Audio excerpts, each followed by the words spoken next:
We're back, EJ. Football is entertaining again. I think we got through the dark times of week 7 and week 8 came to play. We got entertaining primetime games.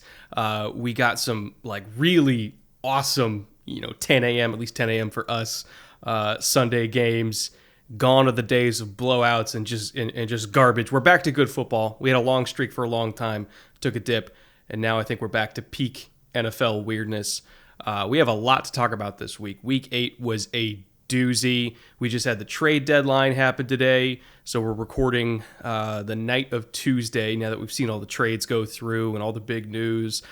We have some really unfortunate news to talk about out of Vegas, which we don't entirely have all the information on that, but that also broke today. But a hell of a lot to go over in a very eventful week 8. Before we get into it, how are you doing and what are you drinking? I'm good. I rebounded too. I survived. We get back to interesting football. Like you said, tons to talk about. Most of it positive. But we're going to talk about the GOAT a little bit later. So I brought a beer on that actually comes with a little plastic goat. It's like a little goat ornament. And this is a shout out to our German fans as well. This is Eyinger. Celebrator. It's a double bock. This is from the bottom of the Bavarian Alps. Been there. The brewery's been there since 1878. Great German style, but I'm going to crack that open. And then, of course, I got my shot for later. But what are you sipping on while we talk about all this return to fine football? I've actually had that before. It's good stuff. But it wasn't in America. I had it in Zurich. Oh, you just had to, didn't you? It was I've on had tap. your beer. I've had your beer on tap, not in a bottle. And, oh yes, in Europe. I remember that because I saw the little goat on the tap. And I was Give me okay. Give me the goat piss. Yeah, no, it's wonderful stuff. Dark, malty, rich is the way they describe it. If you've had a bock or double bock, it's great stuff. 6.7 by volume, so very drinkable, perfect like fall, winter beer. Good stuff. What do you have? I've got Glenmorangie tonight. If you're familiar with Glenmorangie, if I could actually pronounce it. I haven't even drank any of it yet. This is the Nectar Dior, so it's their Saturnus cask finish, my favorite Glenmorangie. And this was actually given to me as a gift by a Film Room subscriber. And so I drink it whenever possible, but I try not to go through it because anytime somebody gives me a bottle, I save it for special occasions. And I think this is one hell of a special occasion to celebrate the week that was in the NFL. I want to thank also, speaking of supporters, Matt and Steve for jumping on the Patreon, supporting the show this week, becoming our new patrons. We appreciate you guys and believing in us. And also a reminder, our first giveaway for all Bootleg patrons is going to be next week. We're giving away a hoodie, same one that I'm wearing right now. So if you want a chance to win a Bootleg hoodie of whatever size you want, all patrons between now and next Tuesday, which is November 9th. If you're a patron before November 9th, we're going to put your name in a little randomizer. You get a chance to win a hoodie. Or if you want to buy a hoodie, all patrons also get discounts on hoodies as well. So maybe you'll get 2. With that being said, though, let's get into the news of the week. We're going to start off with, honestly, a truly awful story out of Vegas that just broke today. I remember, the rumors kind of started on Twitter, and I reached out to some of our friends that cover the Raiders, and I was like, hey, have you heard anything about this? And they were kind of working to confirm things, and then it broke for real on TMZ. And that was the Henry Ruggs story about 3:40 a.m. this morning. Was unfortunately involved in a fatal car accident. There were reports that he was impaired, but that hasn't necessarily been confirmed. So we're not going to dive too deep into it because we don't have all the information confirmed. He has been charged with DUI resulting in a death. So that's at least what we know for sure has happened. He's been charged. Just tragic. A 23-year-old woman has lost her life in a truly horrific way. And, my heart goes out to the victim's families, to also Ruggs' family as well, because this is a heavy thing for them to deal with too. And I don't really know where we go from here. I hope that there was no impairment involved, but we don't know for sure. Either way, I just hope that the victim's family can find some sort of peace in the future, because this is really one of the most horrific things that a family can go through, and I'm really sorry that they have to. Yeah, we're going to wait until more of the facts come out. It doesn't look good. We'll leave it at that. And look, we drink beer on this show all the time. We drink whiskey on the show all the time. We're sitting in our basements. When we're out in Vegas and we're drinking, we're not driving, we're walking, or we're taking an Uber, and we'd urge you to do the same thing, no matter who you are. It's just a better choice, and it can have some serious consequences, in this case, the most serious consequences. So we'll probably touch on it next week when all the facts have come to light, or at least as many are going to be made public as possible. Terrible situation. Nobody should die for people going out and having fun. So we'll see what happens and how it settles out next week. But from us to you, be safe, make safe choices, surround yourself with people that make those same safe choices, so that we can just all keep each other safe and keep getting to watch football and doing the things that we all love to do, and so can everybody else. Could not have said it better myself. So we'll touch on this again next week once we know more. But I just wanted to lead off the show and basically say, like, don't drink and drive, regardless of what actually happened. Please don't drink and drive. It's never a good idea. And there's really no easy way to transition to the 3-up segment this week, but by God, I'm going to do it. We're going to start off 3-up this week with Patriots versus the Chargers. And to me, this was a hell of a game, and this, even more so than the Cowboys game, proved that the Patriots are a real team that will likely make the playoffs and be a threat in the playoffs to whoever they play against, because this team is like 2 plays away from being 6-2, and that's with a rookie quarterback. Like, if Damian Harris doesn't fumble week 1, which you and I were watching in the Caesar Sportsbook Live, very well could have won that game. Like, it's so easy for me to imagine this team being right at the top of the AFC standings, tied with Buffalo, basically.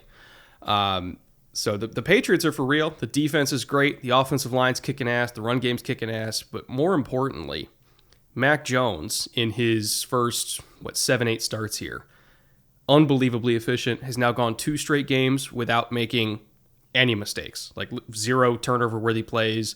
He's been accurate. He's been decisive. He's been, dare I say, as advertised. And, there was a lot of vitriol thrown around about Mac Jones. Like you and I said, Mac Jones is the top 3, no way. But we also said Mac Jones was better than every quarterback in last year's class, not named Joe Burrow. Like, we had him graded above Tua. And it was just because of the fact that this quarterback class was so utterly ridiculous that he was in the QB4, QB5 range. And we're on record as saying that. So we definitely liked Mac Jones a lot more than a lot of people. We just didn't think that he was a top 3 pick, given the other options available. But even though you and I liked Mac Jones, I don't think either one of us thought that this is where we would be after 8 weeks, where he looks like the best rookie quarterback, or at worst, he looks like the quarterback in this rookie class that you can win the most games with, because he's not turning it over. He's moving the chains. He's making plays when he needs to. And he looks like a very solid starter, which, again, for a rookie starting in the first half of his first season is more than you could ever ask for. Yeah, I'd say this is the classic case of both things can be true. And with Mac Jones, I don't know how much of this is unexpected. For me, not that much of it is unexpected, because he looks like he did at Alabama. And maybe the unexpected part is, oh, well, there's a jump from college to the pros for everybody, and he should have struggled for a bit longer. This guy was ready. And there was a lot of talk in the lead up to the draft about things that Mac Jones couldn't do. And it wasn't so much about Mac versus Mac. It was more about Mac compared to those around him, right? Well, Mac's not as mobile. Mac can't run the rollout game. Mac's arm is not as strong, right? It wasn't that he didn't have a functional NFL arm. Almost nobody said that, and if they did, they were wrong. And I think most people said that. His arm is fine. That's the word you heard a lot with Mac Jones's arm. His arm is fine, and his arm is fine. But he can do a lot of things. And he landed in a situation, and I will pound the table that situation is so incredibly important for young players especially, and especially on top of that, quarterbacks. They landed in a situation where they weren't so worried about what Mac Jones couldn't do. They knew what he could do, and they were going to build a system to maximize the things that he could do, and they have, and he is doing those. And that makes him the best rookie quarterback right now. Yes. Because he's up to speed faster than anybody else. He is providing a level of play that is allowing his team, and I do say team, the whole thing, offense, defense, special teams, to win games.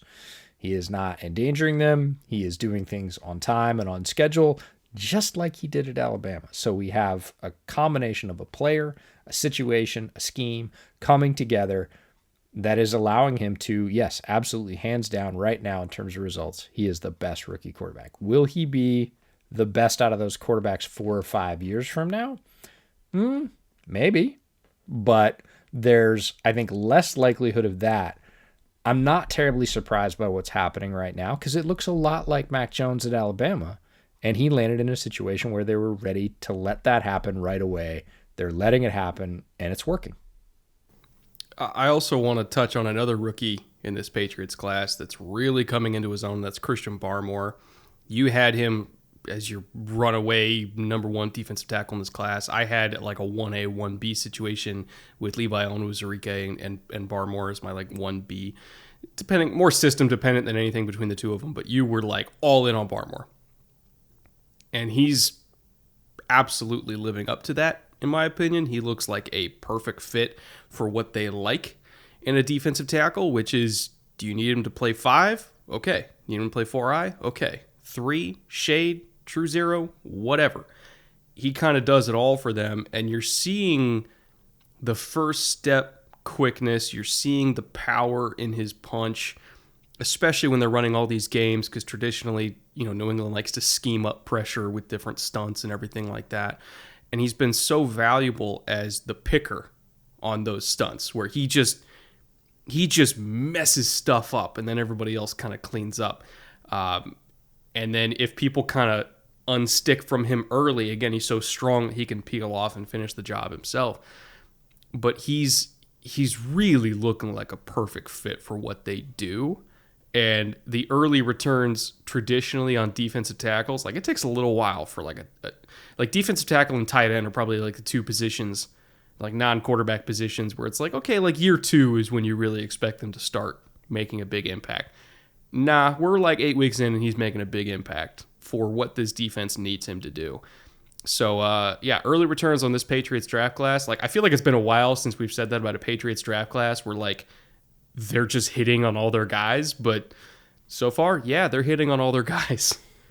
Yeah, and again, it's the flip side of the ball, but the Patriots understood what Barmore was and what they wanted him to do for them. Not, hey, what are his skills NFL wide or what are his deficiencies? No, like, how does he fit very solidly in the gap we have defined for him in the middle of our defensive line, or out, as you said, as out to the end of the defensive line. And I said in pre-draft prep, I uttered a comparison at one point, and I hate comparisons because people roll all kinds of extra things in there, and it can be very difficult to weed out what you really meant. Like, oh, it's the same body style, or oh, he has the same potential, or oh, he reminds me of when he does this thing. So you have to be very specific about comparisons. But I said Seymour's name.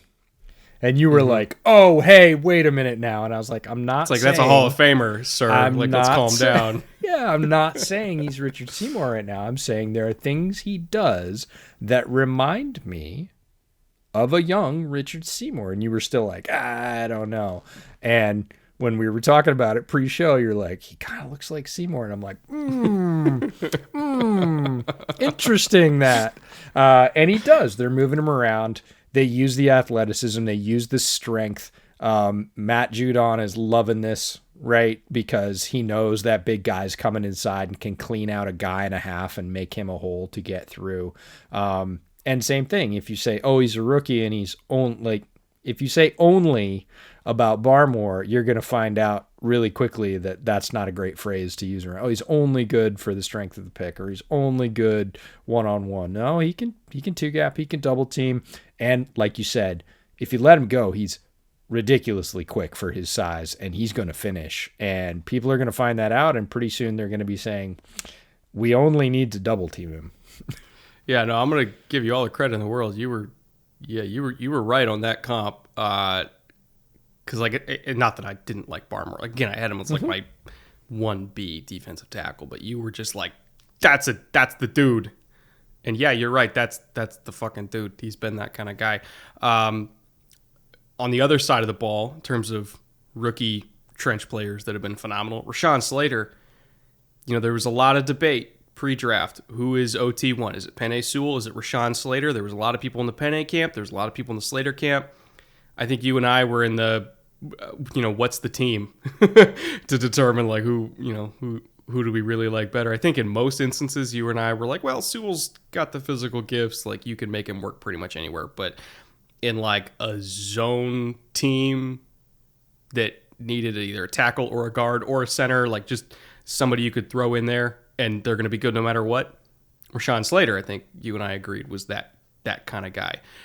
Well, Chargers needed a left tackle, so he's played left tackle from the beginning, and he's been better than Penei Sewell at left tackle. I think it's pretty easy to say at this point. Again, long-term projection, we'll see. Penei's put a lot of good tape out there. But early returns, first 8 games, if we're stacking, Rashawn Slater's a left tackle versus Penei Sewell's a left tackle.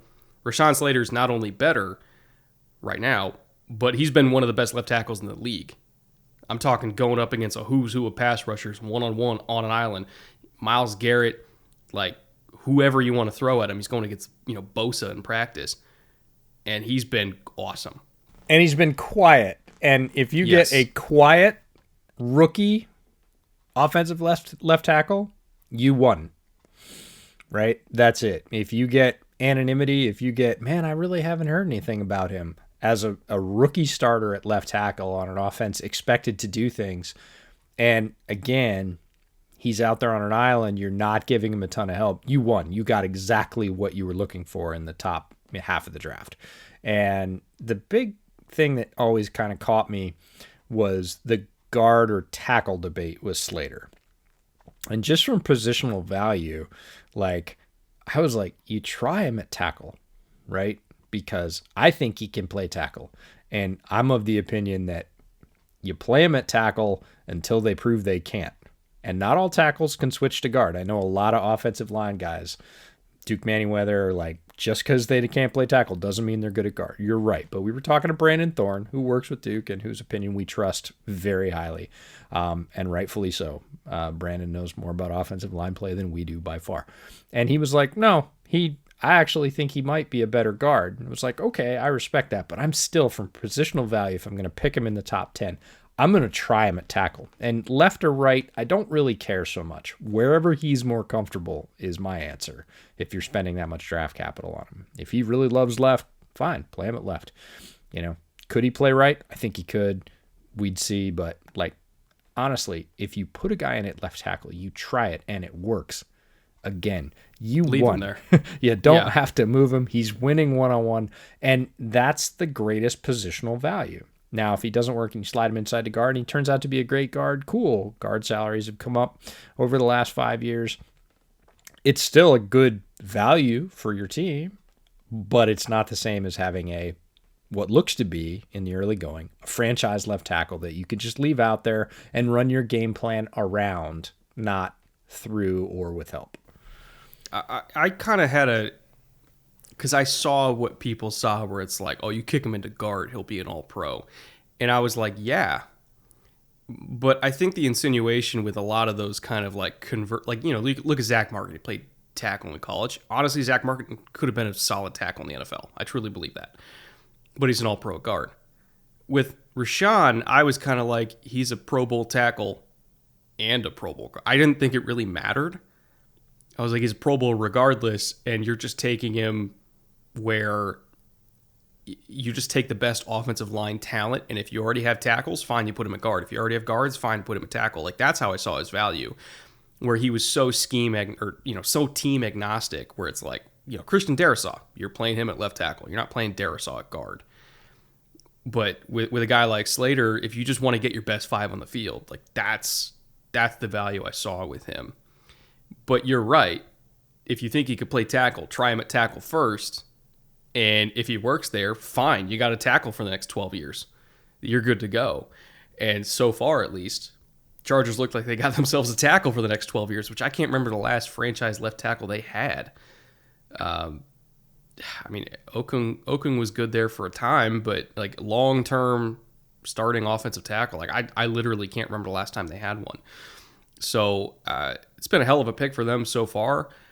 I will say on the other side at right tackle, they got some stuff to fix because Storm Norton has been a problem, including in this game. In half of his starts, he started starting after the first week. He's given up 6 or more pressures in half those games, which is 6 games. He gave up 8 to New England. He's had a game where he gave up 9 pressures. It's kind of a streaky, performance. Like one week he's on against Kansas City because Kansas City has no edge rushers, and the next week he gives up 9 pressures. And I think the unreliability of Storm Norton at right tackle when they're going into empty protections and he's isolated one-on-one has ended a lot of drives for them. And they have got to figure out how to help him. Like whether it's chips from Eckler, chips from the tight end, like I don't care. They need to help Storm Norton on 3rd and long, because if they don't start helping him, Justin's going to get crushed. Like Rashawn's fine. Leave Rashawn alone. Give all the chips to Storm Norton if you need to, because he can't survive on his own. He got absolutely killed by New England, and I think every team in the league that goes against the Chargers, like the Eagles go up against them this week, every single team going against the Chargers knows like that's the dude to attack. Yeah, and I think that's a sort of allegory for the larger performance. And, it's funny that we start with Storm to talk about that. I loved Storm coming out as a swing tackle. I thought he was a swing developmental tackle that could, eventually move into what he's doing now, which is sort of spot starting at right. And I think it's a little bit of a new coaching staff in Brandon Staley's staff coming out and going, hey, he did pretty well, because he did in some of those first 4 starts. Like he had some very solid starts thrown in there, and they went, look, it's going to work. And you need to just be fluid. Everything changes. We talk about progress not being linear. Well, he's not just going to keep playing well against all fronts. And look, the Patriots kind of had their throwaway last year. They just said, look, we've been loaded up. We had salary. We had Tom. We had everything else. And this is our reset year. We're just kind of going to trash out. And they still weren't even a bad team. Like they weren't terrible. They were not a 1-15 or in this year 1-16 team, But last year was their they just the wheels fell off in lots of places, and now they reset and they're back. Right again, we talked about on the offensive side of the ball, and on the defensive side of the ball, Bill Belichick can bring it. And a lot of people were saying this week, like Justin Herbert ran into a Bill Belichick coach defense, right? He ran into all the things that Bill has done for a very long time. Storm did as well. Like the whole offense ran into a true Patriots defense. And that'll screw up a lot of people, and has over the last 20 years.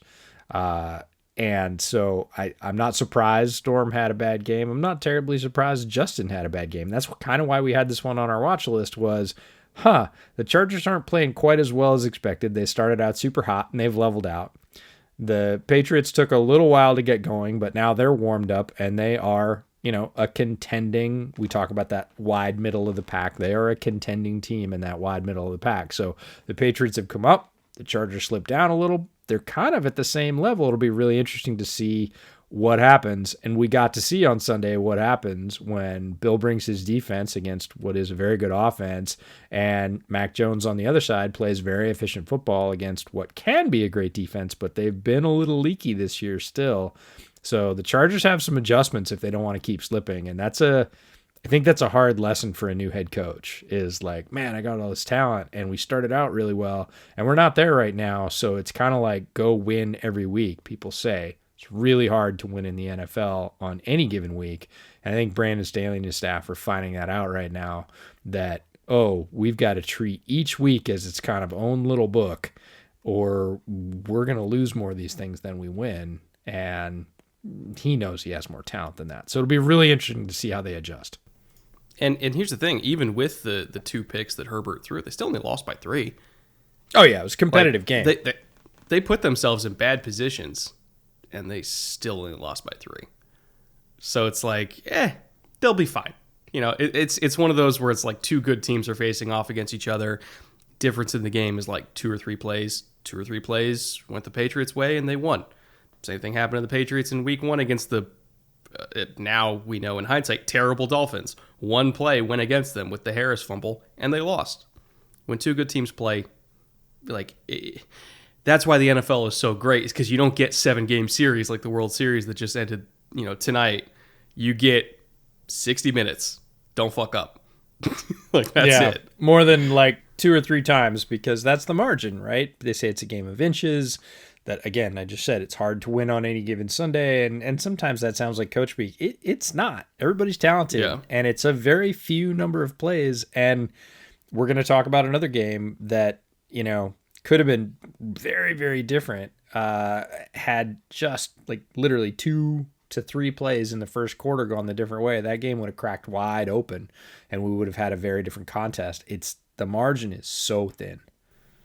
Well, why don't we talk about that one, which is the Jets knocking off the Bengals, and the Jets are 2-5 now, and their 2 wins were against 2 teams that went into this week as top 3 in seeding in the AFC, in the Bengals and Titans, and that's their 2 wins. So the Jets, at least to me, are, they have the same record as the same old Jets, but same old Jets are not knocking off the number 1 seed in the AFC 7 weeks into the year. And they're definitely not knocking off a Titans team with a fully loaded Derrick Henry at the time, who unfortunately got hurt. They're not beating them either. They're making progress. They're getting some good wins on the resume. And there were 2 things that I think really, really pushed the Jets over the edge to get this win. Well, 3 things. One of them is not super fun to talk about because that Hilton penalty absolutely was a factor. But let's talk about the positive. The 2 things that I think really pushed the Jets over the edge here are Mike White is ruthlessly efficient in that he will go out of his way to be as safe as humanly possible, and he will not be punished by mistakes. And we'll see if defenses adjust to that and maybe not give him so many check down yards. But the Bengals were perfectly content to give him check down after check down, and he took it. It was 4.2 average depth of target. Over 60% of his yards were yards after the catch. It's insane. That is check down city. But it worked, and he didn't make any mistakes. Didn't cost his team. And then the second factor is LaFleur, this is his first game calling up in the booth, where I think he clearly was a much more comfortable play caller, because with the trade for Flacco, LaFleur felt that Flacco could be, the older mentor, veteran presence on the sideline for Mike White, so he didn't need to be there, so he could go up in the booth. And I think that helped him be a better play caller. I think Flacco's presence, I think probably helped Mike White as well, having a veteran on the sideline, because they didn't have any veterans before to start the season for Zach Wilson. So I think that helped Mike White. And then again, I think just the ruthless efficiency and the total commitment to not making mistakes. We just talked about it. 2 or 3 plays were the difference in Patriots Chargers. It was 2 mistakes by Herbert. Well, the Jets didn't make any mistakes. The Bengals did, and they won the game. Yeah, I think what you said about them stacking quality wins as a team and that they are progressing is true. I would also say, if you've been watching any Jets football, if you're not a Jets fan and you've seen a couple of Jets games, go back and watch Bengals Jets. It was a really entertaining game, and the Jets looked completely different than they have all year. And it was Mike White. This is a team that was geared to run a certain way, and then they went out and got Zach. And Zach is a rookie quarterback with immense potential, but he's learning, and he needs to make plays in structure, and that wasn't his that wasn't the big flash with Zach coming out, right? It was that he can make plays out of structure and down the field. He's got an amazing arm. He's super mobile. But the whole, like, stay in the pocket, throw it within 3 seconds, take what's available was not really his game. It is Mike White's game. And you'd say, yeah, it was check down city, but watch how he did it. It was ridiculously impressive. This was a ball distribution seminar.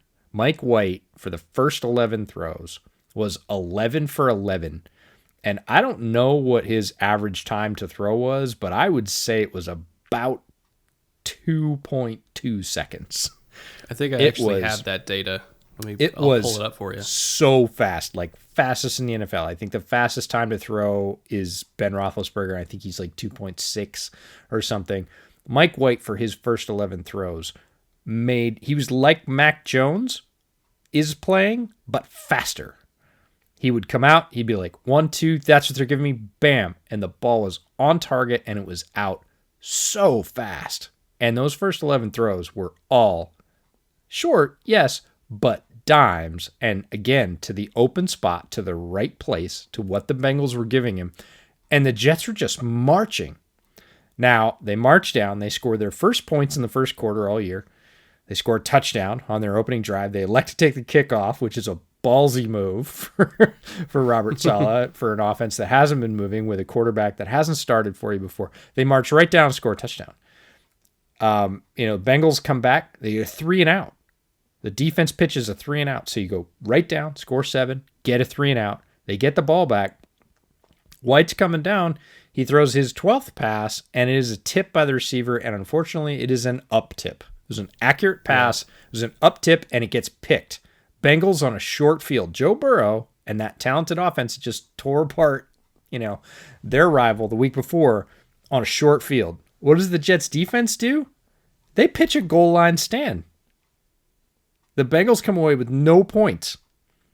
Jets start driving again. Ball gets tipped again. Another good, accurate pass, but it gets tipped. From your guy, Jermaine Pratt.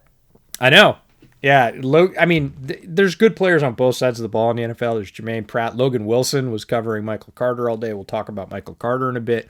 But, the Jets came out, march down, get a touchdown, get a stop, are marching again, throw a pick, throw a goal line stand, are marching again, get another bad tip pick. Again, 2 or 3 plays go, and the Jets could have cracked this one open in the first quarter versus the Bengals. Let that sit in your ears for a second. The Jets could have cracked this game open in the first quarter, and it looked like they were gonna. That's an amazing change. So if you only watch one Jets game all year, go back and watch this one because it was terribly entertaining. The Jets look different, and this is the offense. Actually, this is the offense and the defense. We'll talk about Bryce Hall and some guys on the other side, Marcus May, guys we like. But there are all these guys that we talked about in our divisional preview, and just when they were drafting, we're like, man, they're going to have Carter, and they've got Piron, and, they've got a bit of a line in front of them. The offensive line looks better, and they've got Mims, who was a guy we liked and has had historical struggles trying to get on the field. Mims was there making catches. They go get Elijah Moore. They've got Crowder. We're like, man, this is an offense. Well, all year it kind of comes and fits and starts and sputters a little bit. Zach has some really rough games. Mike White comes out. All those guys are making plays. All those guys are making plays, led by Michael Carter, who, I'm not afraid to say it, looked like Alvin Kamara Jr. in this game. And before anybody jumps on me for that, he absolutely did. We're talking about 77 rush yards, 95 receiving yards, and a TD on 24 touches. Ruthlessly efficient, ran with power, did all the things that I loved at UNC. I love seeing a little guy drag defenders, and they're like, wait a minute. And he's like, yep, this is how it's going to be all game. He was their engine, but Mims made catches. Crowder made catches. Elijah Moore had a couple of catches. This team just looked like we thought it might, and that was so exciting. I want to stamp one more point here for the box score scouts. Those picks were not on Mike White. I want to reiterate, the tips were not because of bad placement, just bad luck. Mike White still played mistake-free football in this game, in my opinion. So ignore the box score. His efficiency is really what won them the game. And if the Bengals, as you mentioned, if they didn't get those 2 tip picks, they probably get blown the hell out in the first half because they were marching. And it was the most impressive performance I've seen from the Jets in a while. A long time. And a long time. And if you have any question about Mike White and, he's a rookie. Well, I mean, not a rookie, but a new face. The defensive coordinators don't have a lot of tape. Go watch those first 11 throws. Quick, decisive, right spot, on time, on target. Balls are thrown flat where a receiver can make a catch easily away from the defender. Like, just gorgeous. And the Bengals had no answers. Like, Bengals have a very talented defense. They got Jesse Bates, and we talk about Logan Wilson and Larry Ogunjobi, and like, they have a lot of great defenders. They were just getting run. They were getting rolled flat out by the Jets. He had a 100% completion percentage before those 2 picks, believe it or not. Yeah, he was 11 for 11. He didn't miss a throw. No, Yeah, he started off 11 for 11, and they were all just like that. Again, it was no prayers or, that was a 50-50 ball or, he heaved one up getting sacked. No, it was there, throw. There, throw. That's the right place. Bang, bang, bang. And the Bengals were just like, you could tell they were kind of like, whoa, what? We're just on our heels. We're just getting rolled down the field. We have no, like, who is Mike White? What is happening? And the Jets were loving it. And the play calling, I think you brought up a really good point that LaFleur coached from the box. The balance kept him off balance. Mm-hmm. Run, pass to the tight ends, pass to their wide receivers, some rollout, some from the pocket. Just the balance, the offensive play calling balance was really impressive, and the Jets looked really good. I'm just happy for Jets fans like Rich Eisen, long-suffering Jets fans who got to sort of, I hope, tune into this game on Sunday and go, oh, wow, that's what it can look like? Because it did, and it was super exciting. Like, it was really entertaining and good football. I'm very curious. Again, I'm assuming that Zach Wilson's going to re-enter the starting lineup when he's healthy, unless something crazy. I don't know. I'm not even going to put it out in the ether. Saleh put it out for you.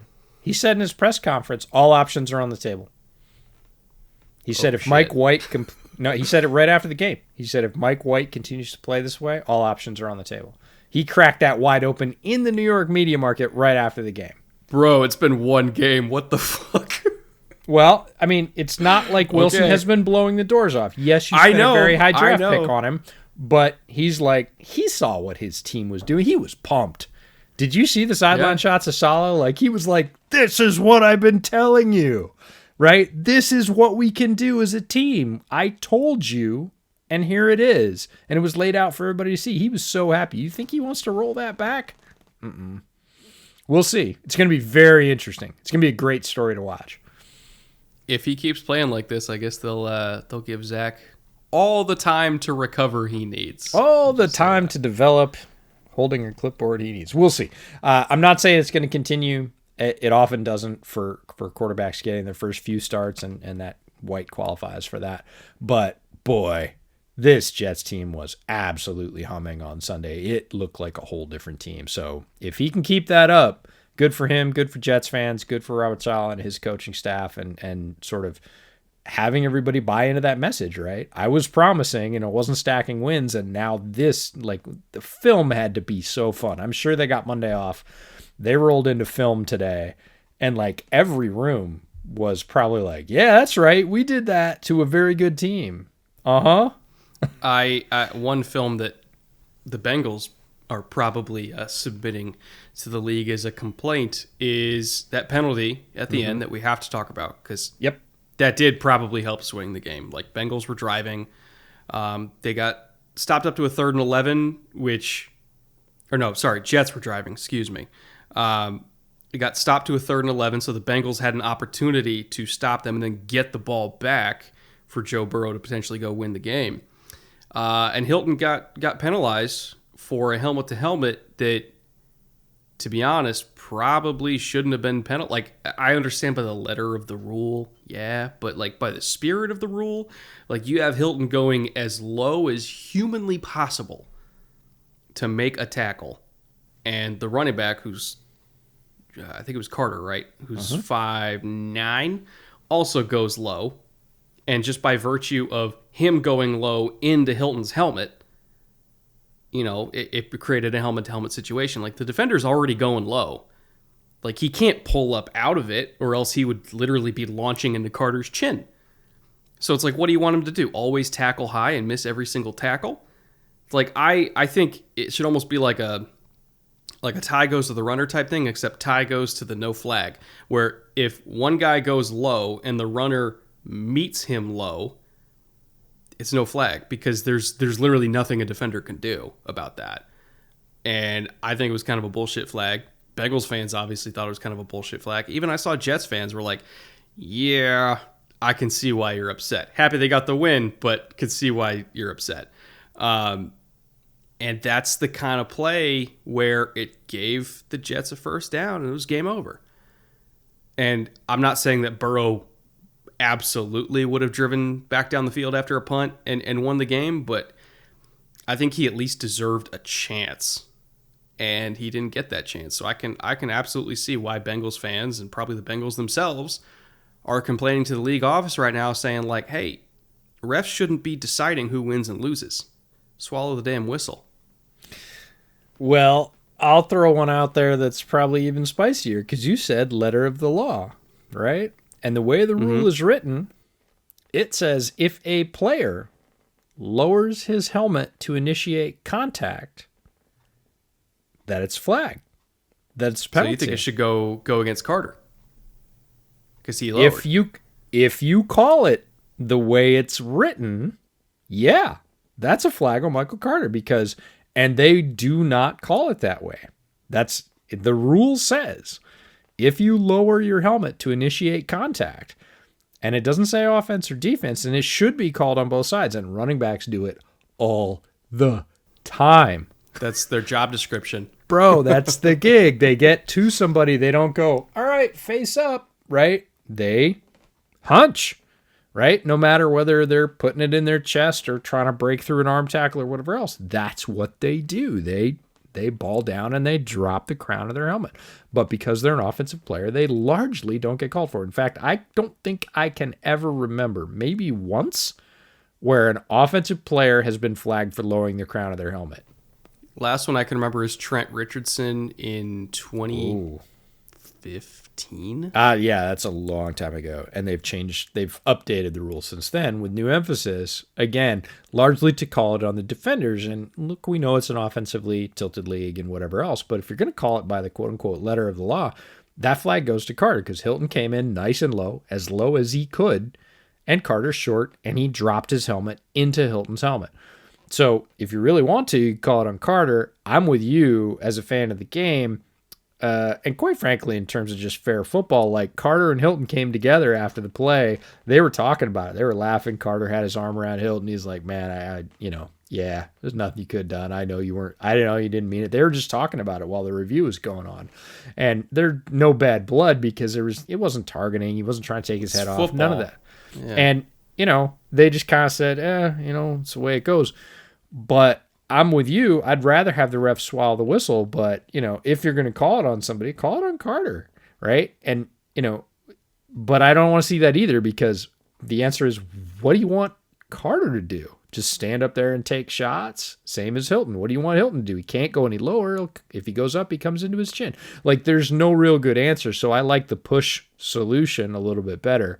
But letter of the law, most people don't realize that you can and should call it on the offensive player if they do it. But just an unfortunate play in an otherwise really entertaining game. Should mention, as we already kind of did, that the Bengals came roaring back. Like, Joe Burrow, he's got no fold in him. He's going to make plays. He had the Bengals in a position to try and win this game at the end, even though the Jets played, I'll just say, out of their mind, way better than they've played all season, and as we said, in a long time. So don't heap too much dirt on the Bengals and their chances. They lost to the Jets. Again, if you're box score scouting, yeah, they did, but they came back, played a tough game. They made a lot of big plays. They pushed the Jets to the limit. The Jets won this one. But wildly entertaining game. Super glad we had it on our watch list, because this was, I don't know, it was one of the more fun games of the weekend for me. Oh, at least in terms of pure entertainment factor, yeah. 3-up number 3. Let's talk about Tommy turnover a little bit. This was a rare, I don't want to call bad game from Tom Brady, iffy game from Tom Brady, questionable game from Tom Brady, maybe it's a better word. Kind of general theme of the week is one or two plays costing teams. And Brady's picks, or turnovers in general, he also had a fumble. It cost the Bucs this game. And I know they weren't a picture of health. They're dealing with some injuries, but they're such a loaded roster that they're still a better overall roster than I think than the Saints. And the Saints also, lost their quarterback halfway through this game. Like Jameis went down, unfortunately tore his ACL on kind of an unfortunate tackle from Devin White kind of around the horse collar area, which Devin White didn't try to hurt him. Like, they're friends. Like, Devin White and Jameis are buddies. And, Jameis texted Devin after the Super Bowl and said, "Congratulations, so happy for you." Like, one of the first people to text Devin White when they won was Jameis. Like, they're friends. So I don't think he tried to hurt him. It was just an unfortunate tackle. And, hopefully Jameis recovers and come back strong next year. But, the Saints also were not exactly super healthy in this game. So I don't necessarily want to blame the Bucs' loss on their injuries. I want to blame it on Tom throwing a couple really, really bad interceptions. And I think the last one, where it was against two man, where he straight up did not see the safety, was the worst of the two. And that was one of the rare picks that Tom's ever had, where I straight up did not know what he was looking at. Like, you look at the first pick he threw against Chauncey Gardner-Johnson. Like, it was a single high man look. You and I watched the tape before we even recorded this because we were trying to figure out exactly what the hell happened. Like, it was a man coverage look. He had Godwin on the outcut. Paulson Adebo held the shit out of Godwin, by the way, but whatever, who's counting? And Gardner-Johnson was in man coverage and then just fell off the route and picked it off because he just saw the ball coming out. Like, pure instinctual play. Like, that's one of those things where it's like, yeah, you fooled Brady. You got him. Golf clap to the defense. That second pick against two-man was inexcusable. Like, that is a pick that I expect Mike White to throw. I don't expect Tom Brady to throw it. And it was a pick six that ended the game right then and there. So, yeah, the reason the Bucs lost this game is Tom Brady. And it's one of the rare times when I think I can say that.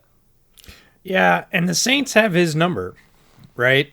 Sean Payton, and in this case, Dennis Allen, they're the team, they're in the same division. They're the team that gives Brady fits, like, at a higher rate than all other teams.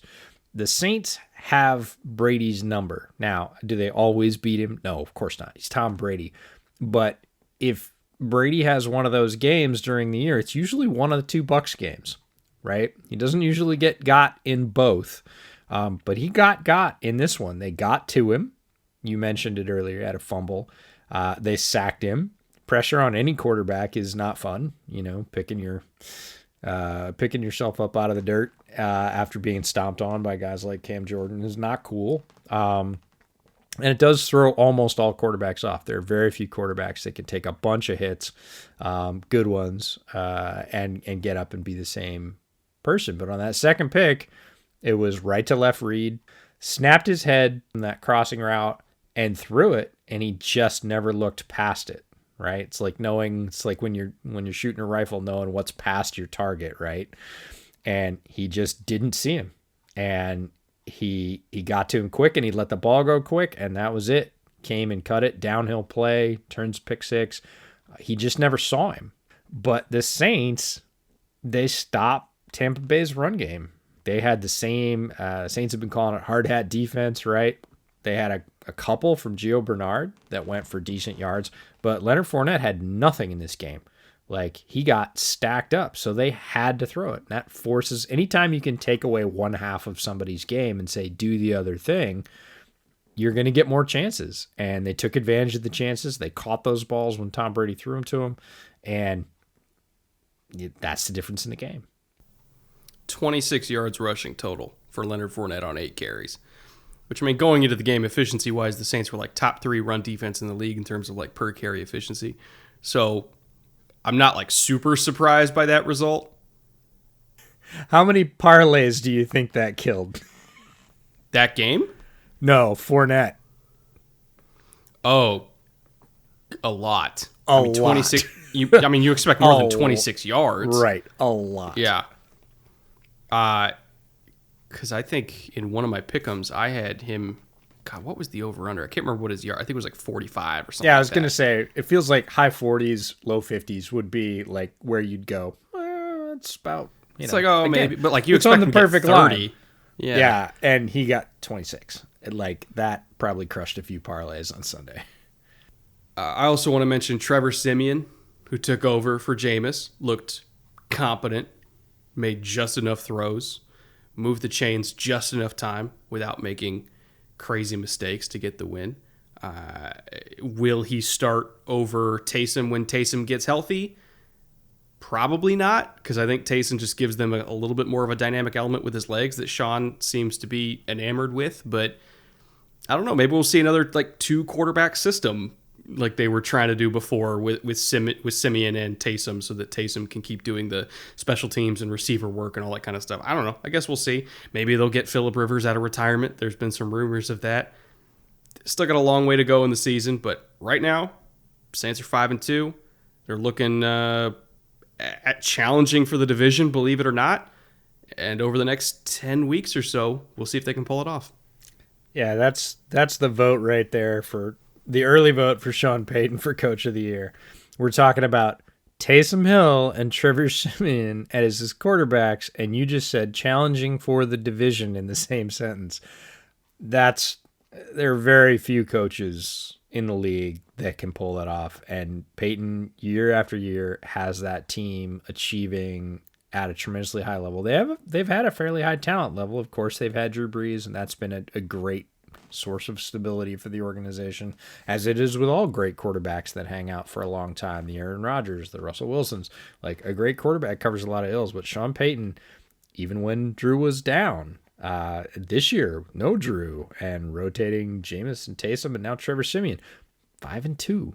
Like, don't count the Saints out. That defense is playing angry right now, and the offense is getting it done with whatever they've got at quarterback. Sean Payton is doing a hell of a job with the headset.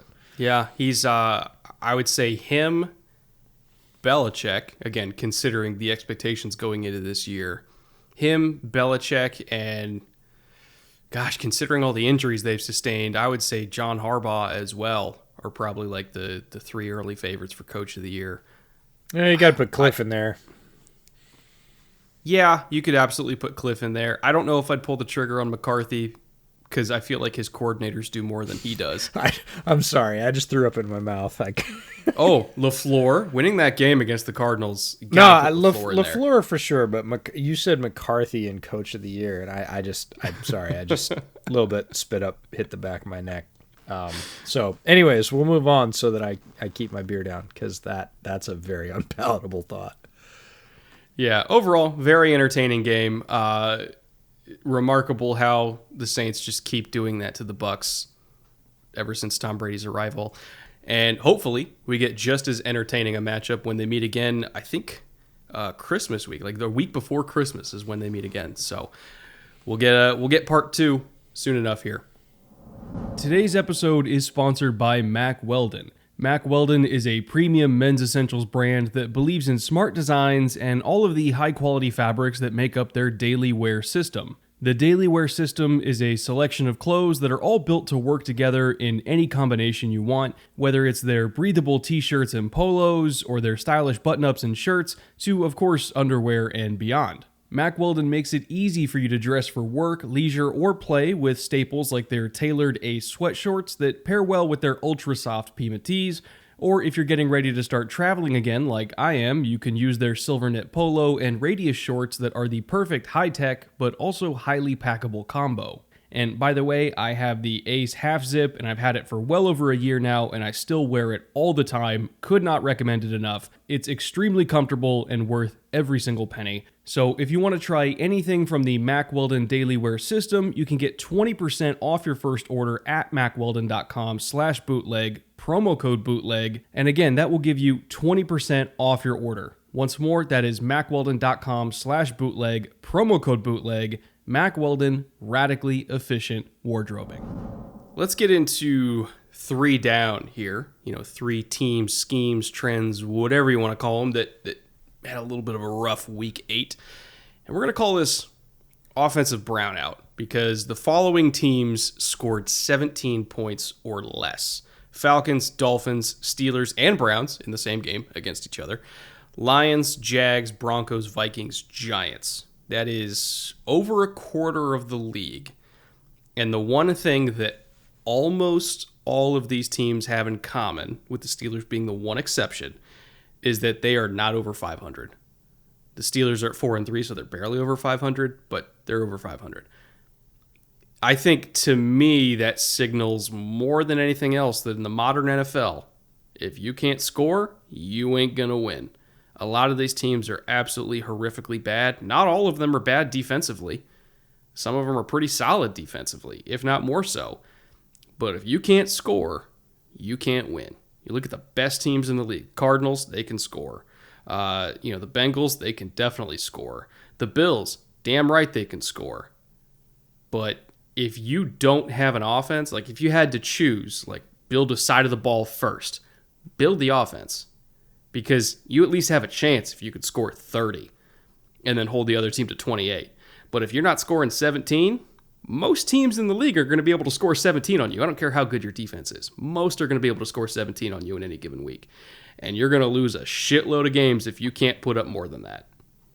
Yeah, sort of 3 touchdowns is pretty much the sort of modern NFL minimum. When I was putting this list together, the only reason the Steelers are 4-3 is because the other team in their game this week scored less than they did.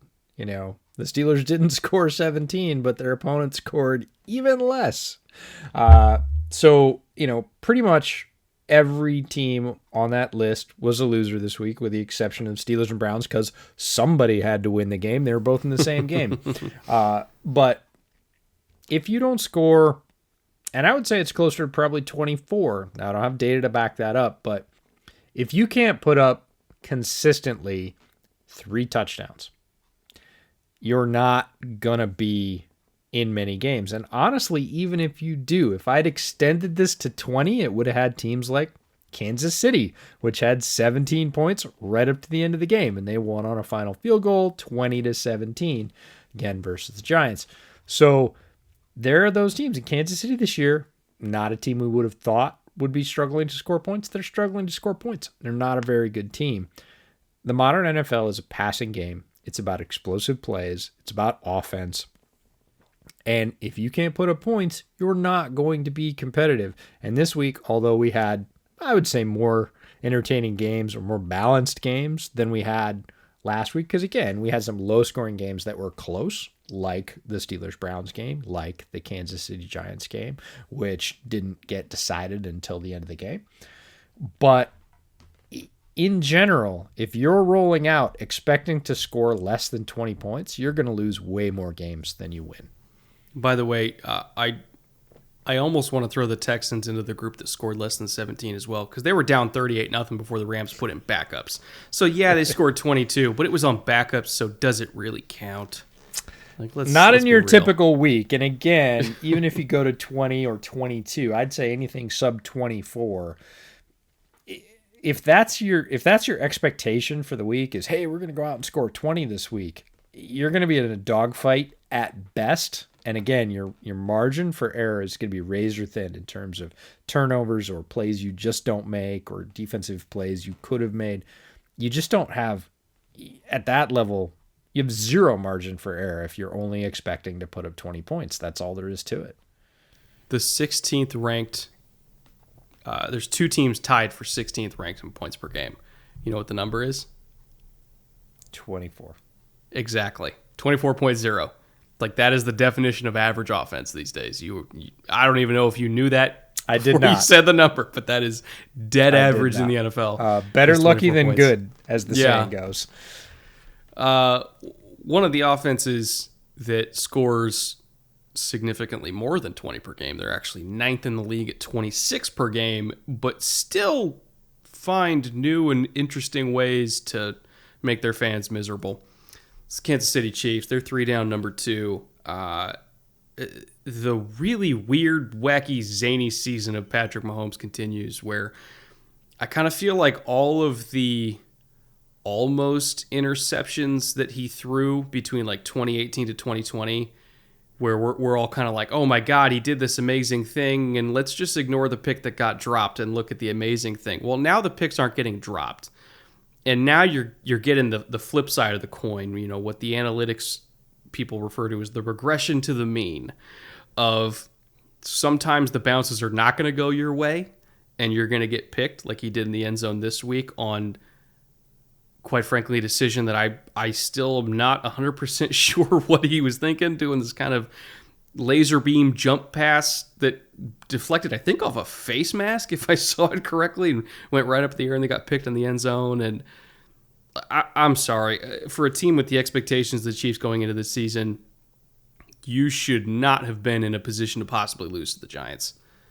Like, we could talk about how the defense has been bad this year, but they held the Giants to, what was it, 17? Mm-hmm. If I remember correctly. I think they won like 20 to 17. 20 to 17 was the final. And you still barely hung on. Yeah, it was the last second field goal.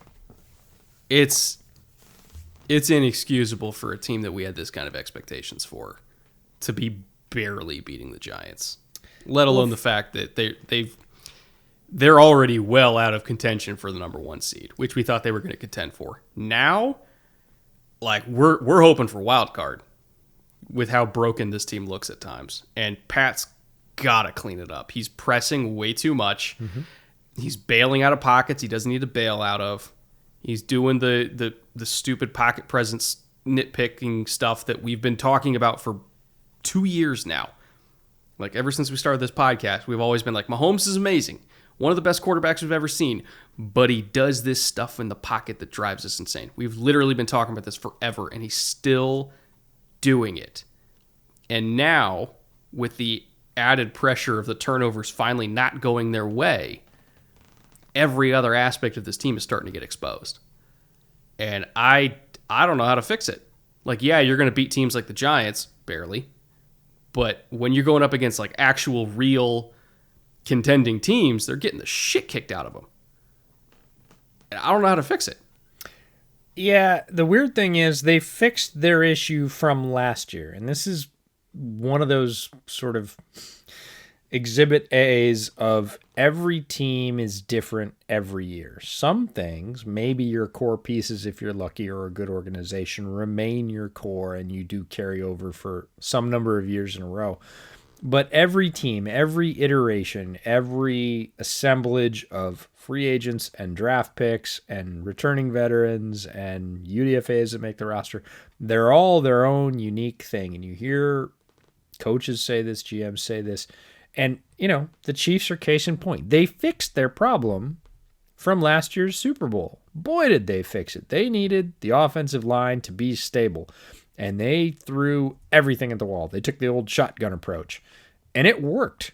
Their offensive line is fine.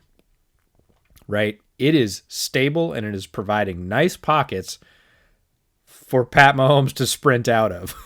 Which is the weirdest thing. He's seeing ghosts from last year. I mean, everybody gets on Sam Darnold about seeing ghosts, and Pat's probably smart enough not to say that quote. But if you watch the film, these are beautiful pockets, right? These are perfectly spaced, plenty of space for him to step up and throw if he wanted to do that. And not only is he not doing that, he's literally just exit stage left sprinting out of the pocket when he has this perfectly formed bubble and no what we would call impending pressure. Nobody just getting off a block that's going to eat him. He just bolts. And until he can rein that particular tendency in, because in past years, he's made really good throws on the outside. And everybody's like, well, he sprinted out of a perfectly clean pocket, but he also hit that guy in stride 30 yards down the field, and they scored. He's not. He left balls short against the Giants. The accuracy hasn't been there. He's absolutely pressing, thinking he has to score more than he does because the defense has dropped off too. We expected their defense to be at least functional, probably pretty good. Hasn't worked out that way. They've been caught in the middle all year. Their pass rush has been non-existent, therefore puts more pressure on the offense, and Mahomes starts sprinting out of open pockets when he doesn't need to. And, like you said, regression to the mean with all those sort of, he got away with that, and it was amazing. And this year it's like, and he didn't get away with it, and it was ugly, right? It got picked. So they've got to sort of come back to center. Mahomes has got to realize, hey, the offensive line is great for the most part. We're good. And I need to settle down and kind of go back to that rookie year where they had the rule where Andy Reid said, look, I don't want to legislate all that amazing stuff you do out of your game. So your first 3.5 seconds belong to me. You do what I say for 3.5 seconds. And if that doesn't work, if that's not open, you can't see it, you got a hand in your face, whatever, then just you do whatever, because your whatever is amazing. But your first 3.5 seconds belong to me. And I think they need to get back to that. Reid needs to kind of pull him to hand and say, we're going back to it. You remember your first 3.5 seconds belong to me? I've given you a lot more leash than that in the past couple of years. I'm going to pull it back now. I'm going to tighten it up. You need some help. You need some guidance. And that's a weird thing to say to a guy like Patrick Mahomes, who is obviously uber talented. And that hasn't gone away, but he isn't maximizing it. In fact, he's doing things. He's making some of his own problems right now. And Reid and the coaching staff have to step in and say, we're going to go back to some rigid things. A little less fun, because the Chiefs have been the loosest team in the league on offense for 2 years. I've compared them to the Showtime Lakers, behind the back passes, no looks, shovels, tackle eligibles, just whatever. They just throw stuff at the board and see if it sticks. If it's working, that's cool. It's not working. They need to get back to basics, and that's your first 3.5 seconds belong to me. 1, 2, 3 from the pocket. If that doesn't work, you do whatever. I also think that they are not emphasizing the kind of runs yet that I think they really should be. Like, you look at the size of their offensive line. You should never be calling outside zone unless you get a front. Unless you get a front where it's like, oh, we have to call outside zone, like they're giving it to us. But like, no, power, duo, trap, all that kind of shit. Like vertical. I don't want any of this side to side. You look at the backs in their backfield too. Like, you should be north south all the time. Give me Trey Smith on a guard counter, like all day long. Like, just give me Trey Smith on a guard counter. I want to see it. Oh, because he's gonna bury somebody. Did you see the one where his helmet came off and he just fucking flattened this dude? Honestly, I should have nominated that for shot of the week. Like, he fucking annihilated this dude. I just want to see that over and over again, because you know what defenses get when that happens? Real tired of it. Like, I don't want to see Trey coming. Oh, here he comes. Oh, man, I know it's my job to engage him. Man, the last time, did you see what happened to me? I got folded in half like a cracker. Like, that's not gonna. And you're right. They should be emphasizing that, because those guys are super talented. Creed Humphrey was bullying guys in the Giants game. There's a clip. I don't know if you saw it. He was 20 yards downfield bowling over a linebacker. Guy got back up. He bowled him over again and jumped on him. Like, Creed Humphrey is a bully, I think was the caption of the tweet. And they're right. Like, use those guys. Bully people. They both have experience. Tennessee and Oklahoma. Yeah, power run game. They know how to do it. So I'm hoping that they emphasize in the back half of the season, because especially when Clyde gets back healthy, whenever that is, which I think is MCL, right? I think it was MCL, so it might be a little while, but yeah. Either way, like, just run the stuff that your offensive line's good at. I feel like that shouldn't be something that I have to say on this podcast, but apparently I do. Like, they did it a little bit against the Giants. They lined up in like 13 personnel in the red zone. I was like, oh my God, it does exist, but I want to see more of it, you know? again, I think they had expectations like we did, that they can sort of start where they were last year, fix the offensive line, and just continue on up. Progress isn't linear. They need to take really good stock. And I heard this on a couple of shows this week where they said, same thing. Everybody's like, how do you fix it? How do you fix it? You need the self-awareness. That was the one analyst I was listening to, who I can't remember who it was, or I would definitely give them credit, was you got to come in and say, we're not a good team right now. We're just not a good team. Not we should be beating. Don't start with that. Start with, we're not a good team. We need to do the things we can control. What are the things, Pat's going to do the 3.5 seconds rule. We're going to start to get back to some power runs where our offensive line gets to impose their will on people, which offensive linemen always perk up at. And then we're going to work that into a more traditional sort of play action passing game, which we haven't had a ton of over the past couple of years, but we need to morph back into a sort of back to basics football team, which the Kansas City Chiefs have been the farthest thing from for a while. And they just need to ratchet down those expectations and start doing the little things right and see how that goes, because otherwise I don't see them turning it around. Why don't we talk about the other side of that game, 3 down number 3, which is Joe Judge. We like to have a little fun on Bootleg now and again, and this 3 down is gonna be our fun. Because did you ever have that teacher in high school, Brett, that could never work tech? It didn't matter if it was an overhead projector or a film strip or something as easy as email. They always found a way to screw it up. Do you remember that teacher? Oh, yeah. I had one that didn't know how to use one of the little battery-powered pencil sharpeners. That's Joe Judge. Joe Judge this week tried the biggest weak sauce excuse I've heard in quite a while, which is, oh, yeah, the whole year my headset hasn't been working, and had the gall to tail that, to put shot and chaser, and the chaser was, they better get that cleaned up right away. Oh, you know what the NFL said to Mr. Judge? Publicly and loudly within about 2 hours. The response was incredibly quick, which was, we've looked into this. We have found no communication problem with the game on Monday, nor were any reported to us. So ain't no thing, Joe. What are you talking about? Take that weak sauce and get out of here. This is the teacher that says, I never sent you the study guide because I couldn't attach it to the email. Oh, right. Sure. This is just another piece of this Giants regime that's like, really? You're going to do the dog ate my homework on the tech? That's why you're burning timeouts poorly? Really, Joe? The whole Giants leadership structure, I don't get it, man. Because you got Dave Gettleman, who, we've said our piece about Dave Gettleman before, so I won't dive too deep into it. You can listen to last week's show if you really want to hear us talk about Dave's draft history. And then Joe Judge, who I honestly cannot figure out as a head coach. I really can't. And then at the top, at ownership, you got John Mara, who was going on a crusade against taunting this year. And then when they're driving down the field trying to tie the game, they get called on taunting. Or questionable taunting, by the way. When I think it was Penny got a first down and did the little signal, and they called it's like, this is what you wanted, bro.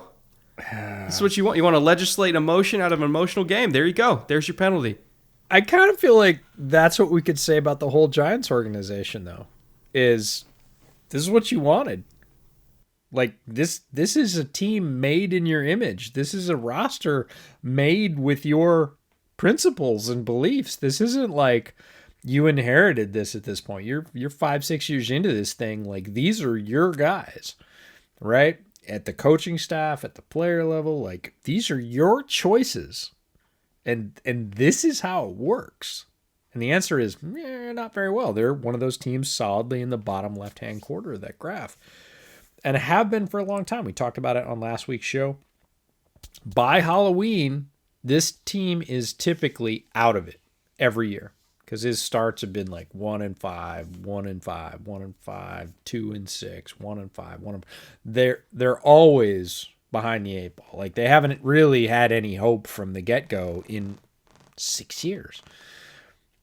So this is exactly how you want it. You can't say, well, I haven't been here long enough, or you didn't give me the resources, or, our salary cap's lower than anybody else's. It's not like baseball. It's not like they're a small market team. They're in freaking New York, right? The answer is we've made bad choices top to bottom. They're coming home to roost. We had a little section at the end of last season where there was a little glimmer that it looked like it was starting to gel and people were starting to buy in. We beat the Seahawks on the road. Like, we started to have some positives, and they went right back to just kicking themselves in the teeth at the beginning of the season. Giants fans, at least in my mentions and elsewhere, are fed up. They're saying things like, sweep it, whole bit, GM down, get rid of it, start over, it's not working. They're ready for the rebuild, right? Not the reload. They're ready for the rebuild. And that's a tough place to be, but when you've got a guy like Joe Judge, I mean, what does he do? Does he make himself run laps about this because his headset doesn't work? Like, I'm not sure how that works. So it's just I'm with you. We were talking about the Chiefs and how we didn't know how they could play their way out of this. I'm not sure how the Giants anything their way out of this. Like, they're in it and it's theirs and it looks just like they wanted it to. And the answer is, nah, brah, it doesn't work. Like, it just doesn't work. Let's go to 3 interesting, story that broke yesterday, I think it was, on Monday. Yep. I don't know. Time is a construct these days. And that is Von Miller getting traded to the LA Rams for 2 of their last draft picks they actually had, a second and a third rounder to the reloading Broncos, another team that's loading up on assets, whether to make a run at Aaron Rodgers or to make a run at, insert draft eligible quarterback here.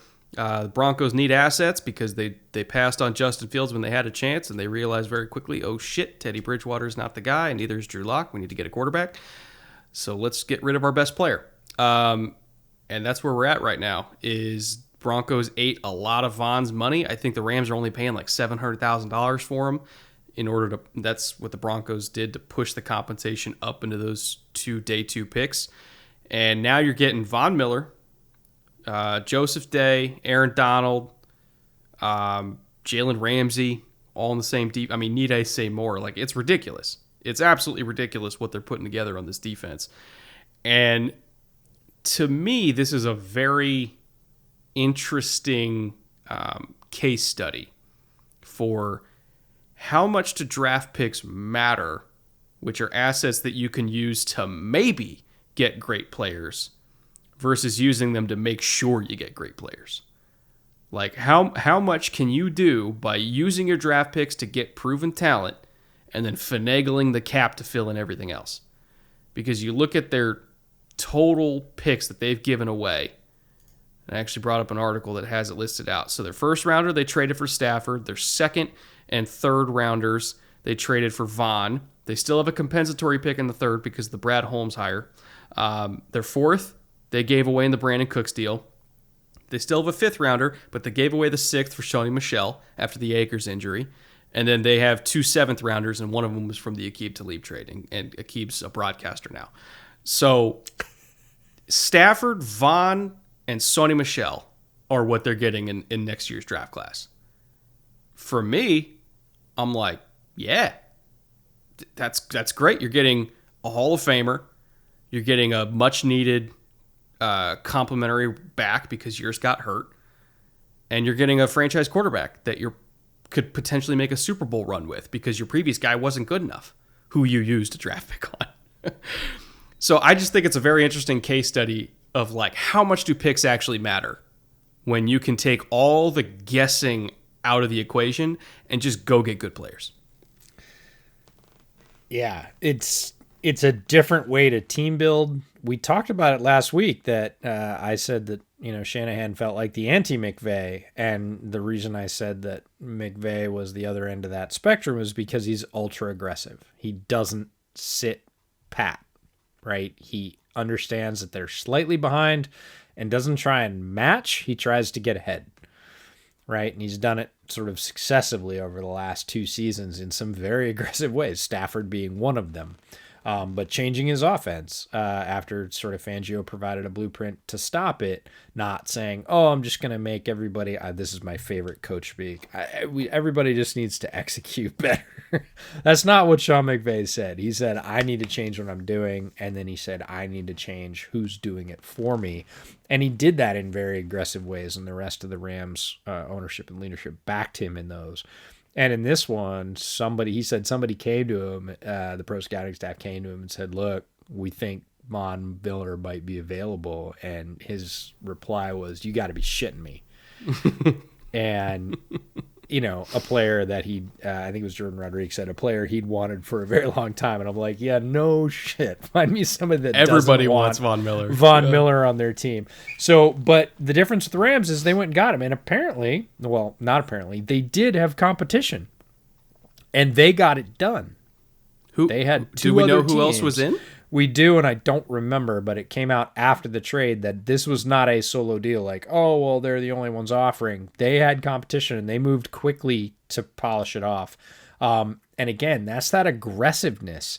And it's a fascinating case, you're right, in team building and how that gets done in the value of draft picks. Now, the downside is you don't get a lot of depth, because you're trading at best 1 for 1, or in this case, multiple picks for 1.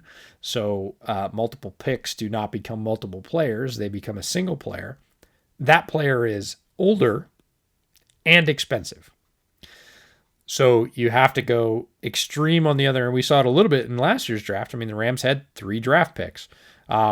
So you got to fill it up with UDFAs and other ways, which is cheap labor, right? You have to fill in special teams. You have to fill in those sort of less critical positions. But look, you talked about, look at those positions. And again, Sony Michel was a 6th, and that was more out of need. So running back, not the critical position, but pass rusher and quarterback. You pay what you need to get guys at the top end of that performance spectrum. And that's exactly what they did with Stafford. And that's what they did with Von Miller. And Jalen Ramsey. They gave first-round picks for him, too. Yeah, indeed. So they've picked their spots where they're going to give things. They have chosen that draft picks are definitely on the table and included in those things, and they don't care. They're fully aware of what that means. This is not a sort of short-term strategy. This is a belief that we can trade many for one at key positions and find another way to do it.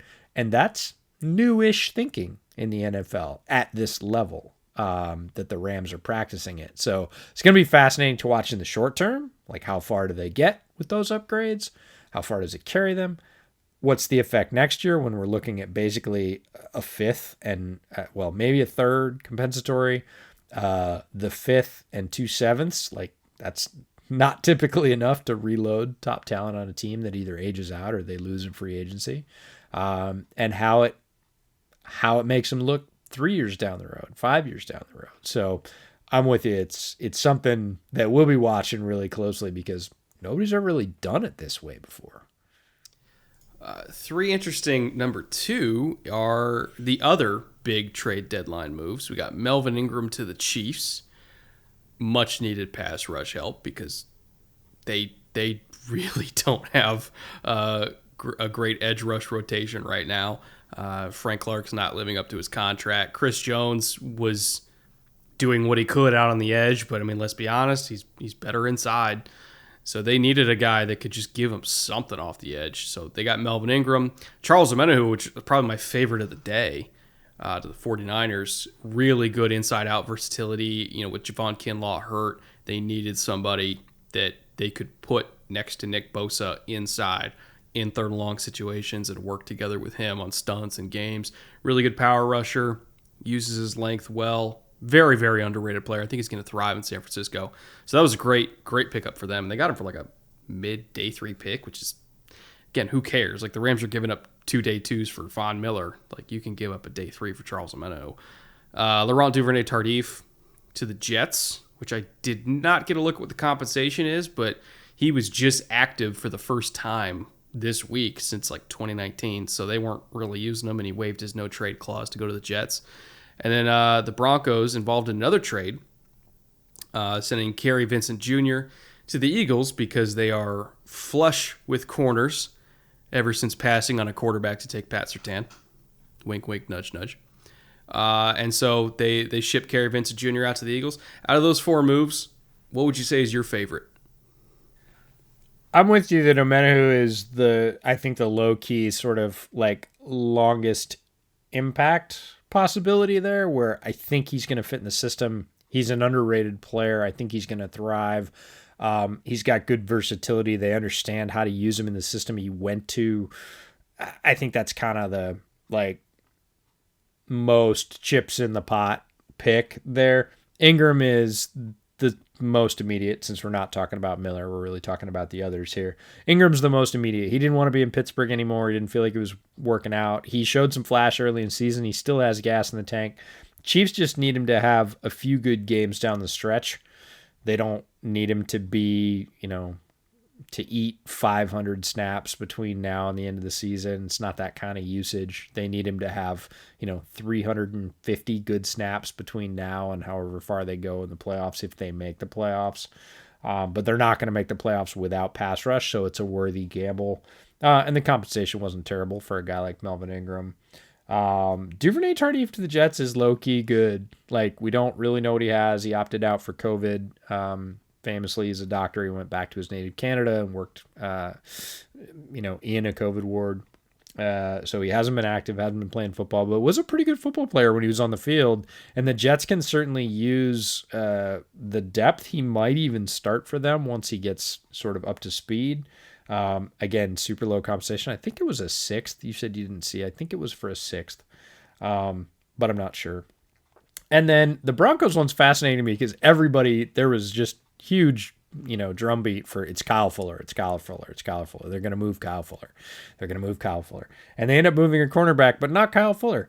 And these are my favorite kinds of trade deadline trades, which is Kerry Vincent Jr., a guy that we both had a grade on as a decent corner who we thought could contribute in a rotation for sure. Like as a third corner, could play outside, could play nickel. Again, the Broncos stacked up cornerbacks. They ended up with Fuller and then Surtain, and they had a full secondary room. Kerry Vincent Jr. wasn't going to crack it. The Eagles have a need, for sure, quality secondary players, and it's just kind of a reset for a guy that was talented but landed in a situation that is sort of the opposite of Mac Jones, right? He just didn't fit in, and the team almost kind of like wishes him well and says, we're going to get a pick for you and go try your trade elsewhere.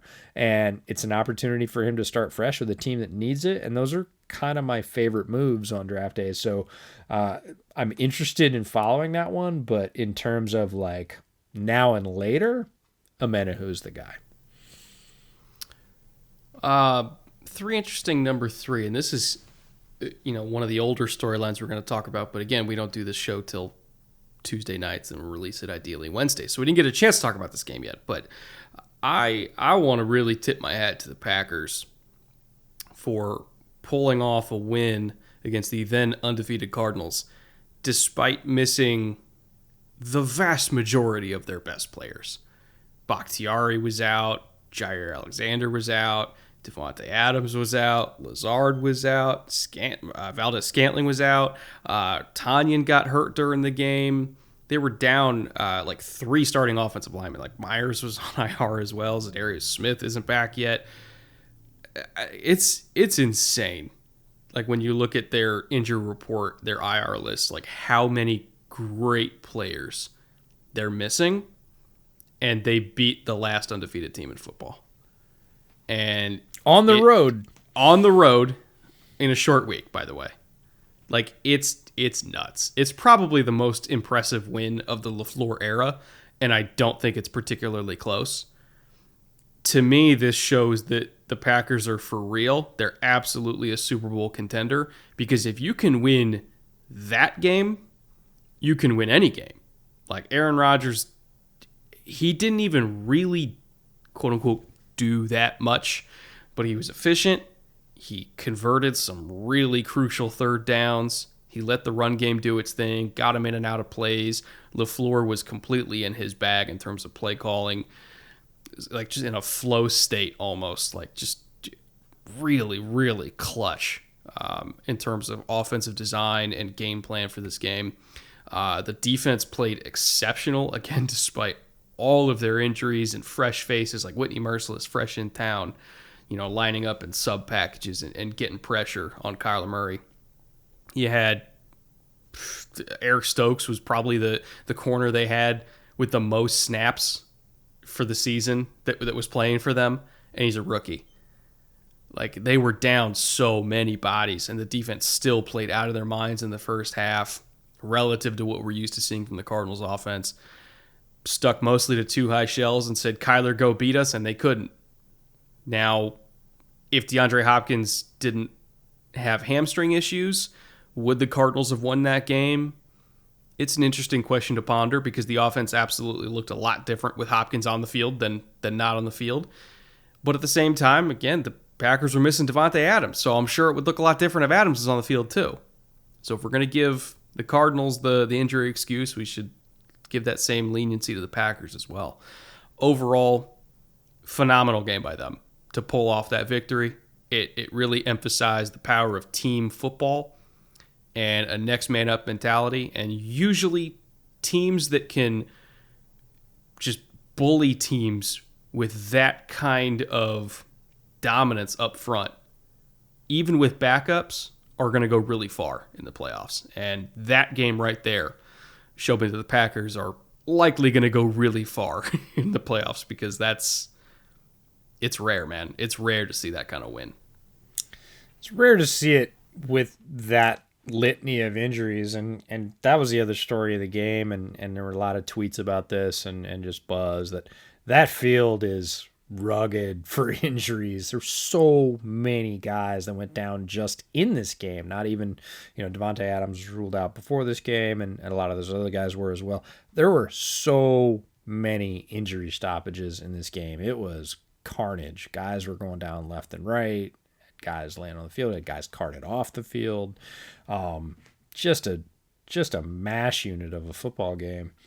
And the story for me coming out, besides that, just the health of both teams, was how different both of these offenses looked without what I will call their 1A wide receivers, which is Devontae Adams on the Packers side and DeAndre Hopkins on the Cardinals. Now, Hopkins played some for the Cardinals, but it was sparingly. There were reports he went back in the game on his own accord late in the game.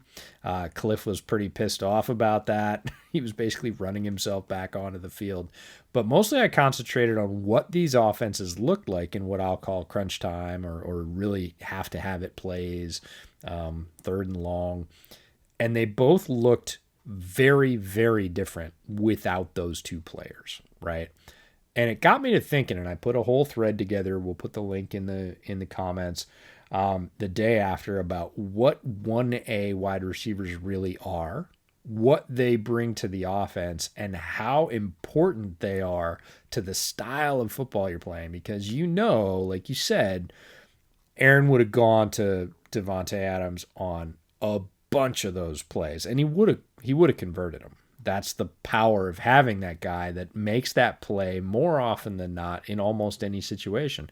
And Hopkins is the mirror image on the other side. When Kyler really needs to dig down and get 11 yards on a 3rd and 8, he's throwing it to Hopkins. They'll isolate him. He's throwing it to Hopkins because D-Hop's going to bring that ball down. They're going to get the first down. It's going to keep the drive alive. It's going to keep momentum going, keep the defense on the field. And that's what 1As do for you in the modern NFL. We talked about it. It's a passing league. It's a scoring league. It's an efficiency league. And those guys bring you both things. They bring you efficiency and the ability to move the sticks, but they also bring those explosive plays that drastically up your chances of scoring. And it's not yards that win you football games, it's points. And when 1As are in the game, and there aren't very many of them if you use that criteria, you're going to get more points. More drives are going to be sustained, and you're going to come away with more points than when they're not in the game. And that was really clear because, we saw both teams without them, and we saw, again, Hopkins come in on some key drives. Man, the offense looks different when he's in there. And then he would go back out again, and it would go right back to, okay, now they've got to sort of string plays together, more plays, because you're getting less explosive plays to lesser players who convert them sometimes, but not as often. And that just leads to more drives being stalled and less points. So 1A is super important, especially in the modern game. And this game, particularly with one gone on each side, largely brought that into focus for me in a way that I hadn't seen it before. Let's get to the bootleg shot of the week.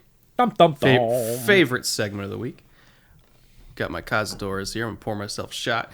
I forgot to tell you, before we even did the show, who won last week. Ooh, who won? If you could venture a guess. It's the most flashy hit, of course, which is your favorite, which is Kenny Moore completely upending Brandon Ayuk, sending him end over end. Well, that's fun because we've got another one of those this week, and I was telling Brett before the show that, good solid stops in the hole, like hammering hits. I like those too, but some of my favorite hits are where both guys are going hard, and one guy just sort of leaves his feet a little bit, and that causes a whole lot of aerial action when they get hit. Both guys come up fine. Nobody's limping. Nobody got hit in the head, but it looked like a guy flew out of a roller coaster at full speed. I love those hits, and we've got another one this week, so we should salute Mr. Moore for his fine efforts. And then what do you have, by the way? For this. I just have Black Barrel. I have Jameson Black Barrel this week. The special mix of the apple and cinnamon bourbon I made came out quite strong in that it is strong in flavors all the way around, and it doesn't mix with anything. So if you're drinking beer or you're drinking, some seltzer or anything else, really, I wouldn't mix it with anything. It starts off with a very strong hit of apple that moves quickly into the interaction, I would say, between the cinnamon and like the oak spice, because again, it's bourbon, and then just finishes really not hot. It doesn't have any discernible heat because it's sweet, but it is, I said on Twitter, it roars to the finish because something about the extra sugar between the syrup and the apples, it's like it fermented more, and it is, whew, like I can drink it over ice. I can't drink it straight. And I know the sort of goal is to be able to drink it straight. I can't drink it straight. Over ice, it calms it down a little bit, and I can have a little bit, like maybe finger and a half, 2 fingers of it. I do wonder if any chemist listens to the show, would all the natural sugars from the apple proof that up? I'm genuinely wondering. It feels like it. Just having had some of the redemption straight and being pretty familiar with that class of bourbon. It's not a super amped up bourbon. And then having my byproduct of that, it finishes hard. Like it's a lot. And so I knew I was going to be drinking other stuff, so I went with an old favorite, just Jameson Black Barrel. My favorite shot, period, of anything I have on my shelf. But yeah, here's to Kenny Moore and fun aerial hits that don't get people destroyed, because we want to see him keep playing. Oh, I love that stuff. I love that stuff. So especially after I'm company drinking scotch, so it's just nothing. What is the proof on Cazadores? I'm actually genuinely concerned because it's only 80. I was gonna say that explains 80. why. Yeah, because I was like, it's just so easily drinkable. Yeah, their Blanco especially is the one that I go back to from their lineup that I will buy. I think I'm probably on my, I don't drink a ton, like in terms of volume. And this summer, again, because of COVID and stuff, we didn't have any like big margarita parties or anything. So it's just, been shot after shot. And I think I'm probably on my second or third bottle of that stuff because it's just, put a little bit of that stuff over ice and it just goes down so smoothly. Love it. So nominee number 1 for this week's bootleg shot of the week. You can vote down in the YouTube version of this show. I'm going to pin a comment with all the options. You could vote there if you want to. If you're listening to this on podcast format, you can just go there. So option number 1, Marcus May, launching Joe Mixon in helicopter fashion, just like last week's winner. Again, one of those weird physics problems where, if Marcus May is traveling at one angle at 20 miles an hour and Joe Mixon's traveling another angle at 20 miles an hour and hits him at the leg, how many times does he flip in the air? The answer is Enough to win a gold medal. Yeah, 1.5. Really, really. Again, nobody got hurt, even though it looked kind of bad for Mixon when he went down. Yeah. But he popped right up. He was all good, but hell of a hit. Option number 2, Jordan Lewis. I mean, form tackle. Like, you could teach this to high schoolers and say, go tackle like this when you're nailing down on a crosser.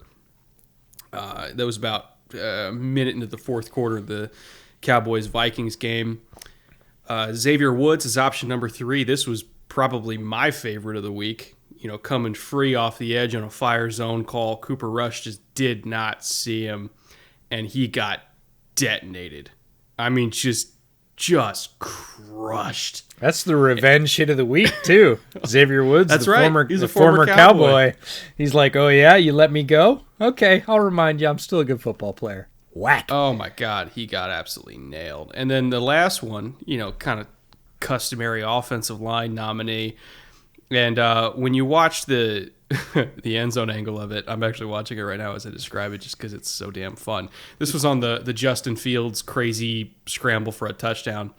And you see, once Fields kind of breaks the mass of bodies in the middle and then gets to the edge on the left side, you see Jason Peters kind of scanning. And he sees Fred Warner not keeping his head on a swivel, chasing after Justin Fields. And, I mean, it's like he just ran into a brick wall. I mean, Fred, he's running, he's sprinting, and then, boom, stops immediately. Like, no transfer of force into Jason Peters at all. And Fred, it took him a while to get up from that one, by the way. I don't know if you saw him kind of be like, oh, yeah, shit. Oh, I did. Yeah, no. Jason Peters out on the edge, and like you said, starts the phrase for offensive lineman is looking for work. Right, he gets out. He realizes, okay, my quarterback's going to come behind me. He's going to break pocket, so he turns back towards the inside of the field. And who can I seal to make sure he doesn't go get him? And Warner's right there, and Peters just woodsheds him. He just absolutely bop up high, decleats him. And yeah, Warner. I think Warner's probably outweighed by at least 80 pounds. At least it's gotta be 70 to 80. I mean, Peters is massive, and Peters has some old man strength. He is, he's 4 years old. Famously came out of retirement to help the Bears this year, but he's been their best lineman, and it's for stuff like that. It's not the first time he's done it this year, but Warner was the unlucky guy to be near enough in his zone to be affected by that, and he got it handed to him. So you can vote for any of those options, again, down at the pinned comment in the YouTube version of this show. If you're listening in podcast format, you can just pop over there and submit a vote if you're so inclined. Week 9 watch list. We actually have 4 games this week instead of 3 because we couldn't quite choose. Got Browns-Bengals in a huge AFC North showdown between two teams coming off a loss. Browns are still, in my opinion, trying to find themselves and figure out what they are. And they've been dealing with injuries. I'll give them that. But I don't know. Something quite hasn't looked right in like the last month or so. I would say ever since the Chargers loss. And again, maybe it's because of injuries and Baker breaking his shoulder and all that kind of stuff. Like, yeah, it's possible. But something's been a little bit off over in Cleveland. So I'm interested to see how they do against a Bengals team that's coming off a loss to the Jets. Joe Burrow, he's famously competitive, so I'm sure he's looking to just absolutely kick the shit out of them. Patriots-Panthers is a very intriguing matchup, in my opinion, schematically, because we get to see Mac Jones handle all of the different kind of crazy pressure packages that Phil Snow likes to throw at quarterbacks. They run a lot of different blitz schemes in Carolina, so seeing Mac sort those out at the line of scrimmage, I think it's going to be entertaining, at least from a film nerd perspective. Titans-Rams, I think I'm going to be at that game because the patrons for the film room voted for Von Miller plus Aaron Donald plus Jalen Ramsey to be the next film room topic. So I think I'm going to go to that game and kind of record my experience there and do some film study on that game for that episode. Not to mention, it's just fun to watch the Rams now because they're just an absolute threshing machine. And then finally we got Packers-Chiefs where, love or hate the Chiefs, they're highly entertaining, even if they're highly inefficient, but boy, are they great TV. And then the Packers, we just talked about them. Doesn't even matter who they have on the field. They're going to be a competitive team. So those are our 4 games on the Week 9 watch list. Which one are you looking most forward to looking at? I think the one you're going to go to, and Titans-Rams, is the 2 sort of powerhouse teams in that list. The other ones have specific interests. Browns-Bengals, again, we would have called that game differently. We talked about that last week at the beginning of the season.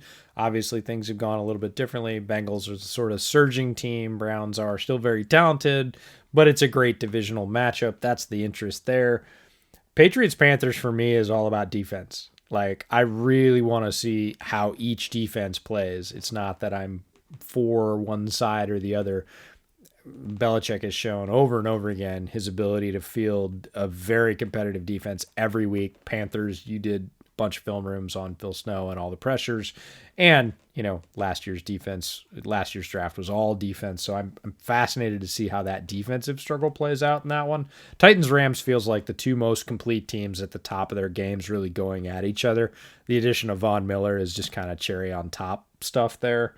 And then Packers-Chiefs is I'll call that, we added that at the last minute, that's the high variance game, right? We would expect that Packers probably win that game given current outcomes, but is this the week that, Andy Reid settles everybody down? The Chiefs look like the Chiefs of old where they're tossing up 35 without breaking a sweat and all the Packers injuries come home to roost? Or, does it happen the way we think? So that's the sort of, that's the game I want to watch, but I wouldn't bet on. Like, you couldn't pay me enough to bet on that game. Well, you probably could try me. But it's the game I wouldn't put folding money on because I could see it happening in wildly different ways either way. And I'm not at all sure that one of those is going to happen. So interesting watch list for the week. What do you got coming out on Film Room? Is it the Rams next or is it something else that you got in the can? So it'll be, well, you're in it. Oh, so people should definitely check it out for that. No. It's when EJ and I had a little adventure in Las Vegas, all the way back in week 1. Little tiny. And then when I was originally going to release it the first time, the whole John Gruden situation happened. So I was like, I should probably recut this significantly, and so I did. And then so that's coming out this week, and it's just about the experience of going to an NFL game in Las Vegas, which by itself is a whole different beast than anything I've ever experienced. And I've been to a lot of stadiums, I've been to a lot of games. That one's different, and you were there for the ride. Yeah. So it was great. And then next week I think is when the Rams one's coming out, especially because I want to see Von plus Aaron plus Jalen do their thing, and probably with no Derrick Henry, I would imagine they're going to dismantle Ryan Tannehill on live television, but I guess we'll see.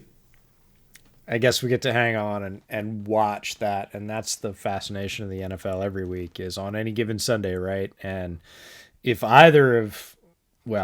if that Rams defense comes together quickly, it's terrifying for the rest of the NFC. Like, that's...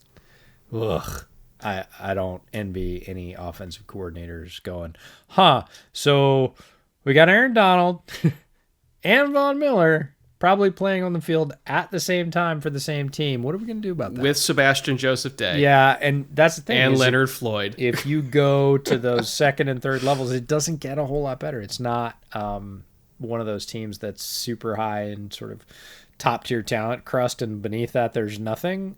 Not the case with the Rams, offense or defense. So, yeah, fascinating. This week on Bears Over Beers, we've got a very special guest to preview the Steelers game because the Steelers are up next, and there are a lot of folks, as you know, that cover the Steelers in media, and we sort of went to the Wayback Machine, got somebody that used to specialize in the Steelers and is still very prominent in the NFL game, so it's going to be a ton of fun. That'll come out on Friday. Neil Coulong. Oh, wow. I haven't heard from Neil in forever. Yeah, he's running all the podcasts and sort of, I believe, head editor for all of the USA Today Wire stuff. So, wow. That'll be Farrar's, good. Yeah, Doug Farrar's editor and Mark Schofield. And so shout out to Mark, friend of Bootleg, who was able to reach out to Neil and say, hey, would you feel comfortable talking about the Steelers? I know. And Neil's been great in the pre. He's like, oh yeah, absolutely. So I'm down. So we'll have, we're going to record that tomorrow night. Comes out Friday in anticipation of the Bears-Steelers game this weekend. But that's what we've got going on. And don't forget, if you want to be in the first bootleg drawing for a hoodie, become a patron. All patrons at any level are eligible to win the hoodie that we're going to give away next week. If you are a patron by next Tuesday, you'll be included in the drawing. Yes, it's the one Brett's wearing. And a huge shout out to our executive producers for Bootleg Football, Murat and Consti. This does not fit over these headphones. Yeah. Oh, there we go. There we go. That's a struggle there, Kenny. Oh, they killed Kenny. Oh, there we go. There we go. Wow, and that would work really well if you weren't in a second story in Southern California and already sweating. Like maybe if you were in a basement and in Washington where it's chilly and rainy today, that would be better. But no, good times. So can't thank everybody enough. Thanks for coming along. Thanks for taking the ride with us. It's always fun. We'll be back next week to do the same thing with everything that happened with the weekend's NFL games. And we'll see you then. See you guys later.